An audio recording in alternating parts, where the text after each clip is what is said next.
Hello friends, Assalamualaikum. Welcome to Ask Tamil. நான் உங்க சாய் ராஷி. இன்னைக்கு நம்ம சேனல்ல எப்ப பார்த்தாலும் வடை பஜ்ஜி செய்யாம மழை நேரத்துக்கு ஏற்ற மாலை நேர சூப்பரான ஸ்நாக்ஸ் வந்து செய்ய போறோம். நீங்க வெஜிடேரியனா இருந்தா அதுக்கு ஏத்த மாதிரியும் நான்வெஜ் சாப்பிடுவீங்கன்னா அதுக்கு ஏத்த மாதிரி ரெண்டு விதமா செஞ்சுக்கலாம். ஃபர்ஸ்ட் ஒரு கடாயில 2 டீஸ்பூன் அளவுக்கு ஆயில் ஊத்திக்கிறேன்.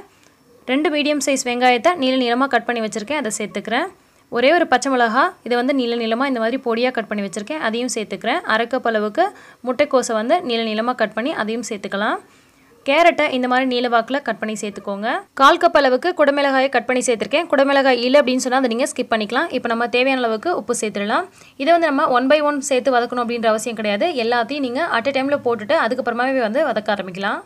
இது பச்சை வாசனை போற அளவுக்கு லைட்டா வதக்கி விட்டு எடுத்துறலாம். ரொம்ப நேரம் நல்லா வதங்கணும் அப்படிங்கற அவசியம்லாம் கிடையாது. லைட்டா வதங்கினாலே போதும். இந்த சமயத்துல 200 கிராம் அளவுக்கு போன்லெஸ் சிக்கன் வந்து சின்ன பீஸா கட் பண்ணி வச்சிருக்கேன். இத நான் வந்து இது கூட சேர்த்துக்கிறேன். சேர்த்துட்டு இதையும் நம்ம ஒரு முறை வதக்கிட்டு நம்ம இத வேக விட போறோம். இதல நம்ம தண்ணிலாம் எதுமே போட்டு வேக விடணும் அப்படிங்கற அவசியம் கிடையாது. சிக்கன்ல இருந்து வரக்கூடிய தண்ணியே நமக்கு இது வேகிறதுக்கு போதுமானது.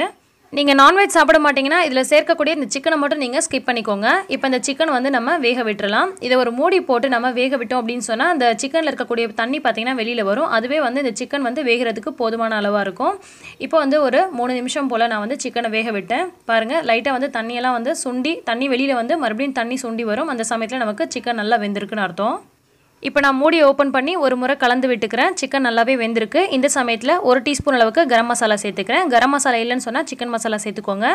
1 டீஸ்பூன் அளவுக்கு சோயா சாஸ் சேர்த்திருக்கேன். சோயா சாஸ் சேர்த்துட்டு இது எல்லாத்தையுமே வந்து நல்ல ஒரு முறை கலந்து விட்டு நம்ம ஸ்டவ் ஆஃப் பண்ணிர வேண்டியதான். இப்போ நமக்கு ஸ்டஃபிங் வந்து நல்லாவே தயாராயிடுச்சு. இந்த ஸ்டஃபிங் ஓவர் மசாலாலாம் இல்லாம சாப்பிடுறதுக்கு ரொம்ப சூப்பரா இருக்கும். நான்வெஜ் சாப்பிட மாட்டீங்க அப்படினு சொன்னா சிக்கனை மட்டும் ஸ்கிப் பண்ணிக்கோங்க. வேணும்னா நீங்க மஷ்ரூம் சேர்த்துக்கலாம். ரொம்ப சூப்பரா இருக்கும். இப்போ நம்ம ஸ்ப்ரிங் ரோல் ஷீட் நான் ஆல்ரெடியே ரெடி பண்ணி வச்சிருக்கேன். உங்களுக்கு கடையில ரெடிமேடா கிடைச்சா கூட நீங்க வாங்கிக்கலாம். அப்படி இல்லனா எப்படி செய்யணும்ன்ற வீடியோ வந்து நான் ஆல்ரெடியே போட்டுருக்கேன். அது வேணும்னு சொன்னா கீழ இருக்கக்கூடிய டிஸ்கிரிப்ஷன் பாக்ஸ்ல லிங்க் கொடுக்கிறேன். போய் பாத்துக்கோங்க. இத நீங்க ஒன்ஸ் இந்த மாதிரி செஞ்சு வச்சிட்டீங்க அப்படினு சொன்னா எப்பலாம் நினைக்கிறீங்களோ அப்பலாம் உடனேவே நீங்க சமோசா, ரோல் இந்த மாதிரி ஏகப்பட்ட ஸ்நாக்ஸ் ரெசிபீஸ் நீங்க செஞ்சு சாப்பிட முடியும். அதே மாதிரி இத ஃப்ரீசர்ல வச்சு 3 மாசம் வரைக்கும் கூட யூஸ் பண்ணிக்க முடியும். இப்போ நம்ம ஸ்டஃபிங் இந்த மாதிரி நடுவுல வச்சிட்டு இது பாருங்க இந்த மாதிரி அழுத்தி பிடிச்சு லைட்டா ஒரு பிரஸ் கொடுத்து மடக்கிட்டு அந்த ரைட் சைடுலயும் லெஃப்ட் சைடுலயும் இந்த மாதிரி வந்து மடக்கி விட்டு மறுபடியும் ரோல் பண்ணிர வேண்டியதான். அப்பதான் இது உள்ள இருக்கக்கூடிய ஸ்டஃபிங் வந்து நமக்கு வெளியில வராது. பாருங்க இந்த மாதிரி ரைட் சைடுலயும் லெஃப்ட் சைடுலயும் மடிச்சிட்டு மறுபடியும் வந்து இத வந்து ஒரு முறை வந்து ரோல் பண்ணிட்டு இந்த ஓரம் இருக்கு இல்லையா இத வந்து நம்ம மடிக்கும்போது பிரிஞ்சு வர கூடாது. அதனால லைட்டா வந்து தண்ணி தொட்டு அது ஓரத்துல வந்து இந்த மாதிரி வந்து நனைச்சு விட்டுட்டு மறுபடியும் நம்ம இத ஒட்டி விட போறோம்.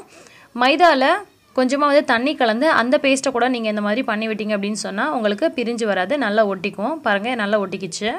இப்போ இன்னொன்னு இதே மாதிரி செஞ்சு காமிக்கிறேன் பாருங்க. ஸ்டஃபிங் ஓரமா வச்சிட்டு இந்த மாதிரி ரோல் பண்ணி ரைட் சைடும் லெஃப்ட் சைடும் மடிச்சிட்டு மறுபடியும் நம்ம ரோல் பண்ணிட்டு எண்ட் வந்து நாம தண்ணி தொட்டோ அல்லது மைதா பேஸ்ட் தொட்டோ இந்த மாதிரி ஒட்டிர வேண்டியதான்.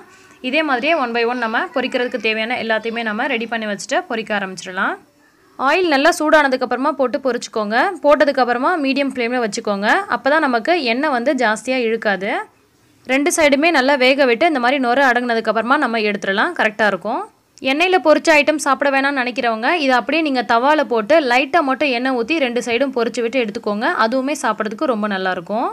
அவ்வளவுதாங்க. மழை நேரத்துக்கு ஏற்ற சுட ஈவினிங் ஸ்நாக்ஸ் ரொம்ப சூப்பரா ரெடி ஆயிடுச்சு. இத நீங்க உங்க குழந்தைகளுக்கு செஞ்சு கொடுத்தீங்கன்னா வெஜிடபிள்ஸே சாப்பிடாத குழந்தைங்க கூட இந்த மாதிரி செஞ்சு கொடுத்தா ரொம்ப விரும்பி சாப்பிடுவாங்க.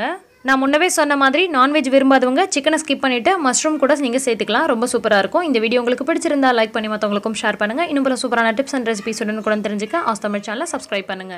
நன்றி.